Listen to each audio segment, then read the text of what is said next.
طیب Erdogan سچا قومی hero.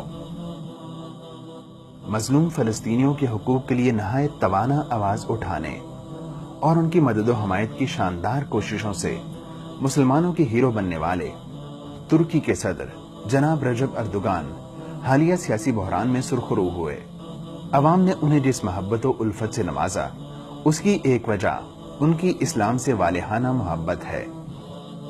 قوم کے لیے دن رات تگ و دو کرنے والے اس ہیرو کی زندگی اور کارناموں پر ایک نظر،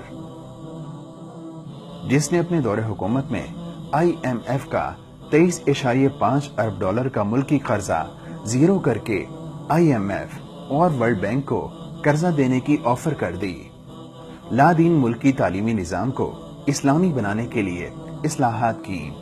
نتیجتاً جن سکولوں میں طالب علموں کی تعداد 65,000 تھی، وہ 8 لاکھ تک پہنچ گئی۔ ملکی یونیورسٹیوں کی تعداد 98 سے بڑھا کر 190 کر دی۔ 12 سال کی عمر سے قبل قرآن پڑھنے پر پابندی ختم کی اور تمام سکولوں میں قرآن پڑھانا اور دین کی تعلیم دینا لازمی قرار دے دیا۔ مسجد اور سکول کے 100 میٹر احاطے میں شراب کا اشتہار بھی ممنوع قرار دیا۔ صرف ایک سال میں 17,000 نئی مساجد کی تعمیر اور پرانی مساجد بحال کی۔ ساری قوم کے لیے گرین کارڈ کا اجرا، جس کے تحت کسی بھی ترک باشندے کو ملک کے کسی بھی ہسپتال میں ہمہ وقت مفت علاج کی سہولت ہو گئی۔ خواتین کے لیے پردے کے ساتھ ڈیوٹی کی اجازت، حتیٰ کہ ایک خاتون جج نے 2015 میں سکارف پہن کر کیس سنا تو اہل یورپ کے لیے یہ بریکنگ نیوز سمجھی گئی۔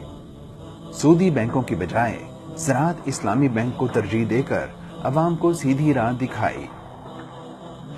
2002 میں زر مبادلہ کے ذخائر 26.5 بلین ڈالر تھے، جو 2014 میں 150 بلین ڈالر تک پہنچ چکے تھے۔ 12 برس میں ہوائی اڈوں کی تعداد 26 سے 50 کر دی۔ صرف سیاحت سے حاصل ہونے والی سالانہ آمدن 20 ارب ڈالر ہے۔ 2002 سے 2011 کے درمیان ترکی میں 13,500 کلومیٹر طویل سڑکیں بنائیں۔ 2009 میں ترکی میں تیز رفتار ریل گاڑیاں چلنے لگی۔ 1,076 کلومیٹر لمبی نئی ریلوے لائنیں بچھائیں۔ 5,449 کلومیٹر کی مرمت کی۔ تعلیمی بجٹ 7.5 ارب لیرہ سے بڑھا کر 34 ارب لیرہ ہو گیا۔ استنبول کو pollution free, crime free, mafias free اور رواں دواں ٹریفک والا شہر بنایا۔ پانی، بجلی اور گیس کی لوڈ شیڈنگ ختم کی اور بلوں میں بھی نمایاں کمی کی۔ ترکش ایئر لائن یورپ کی بہترین اور دنیا کی 7ویں بڑی ایئر لائن بن گئی۔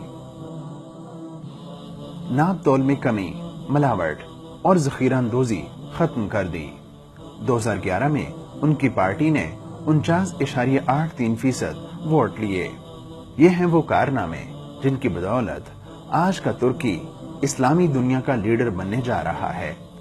انہی سنہرے کارناموں کی بدولت آج طیب اردوغان عوام کے دلوں میں بستا ہے۔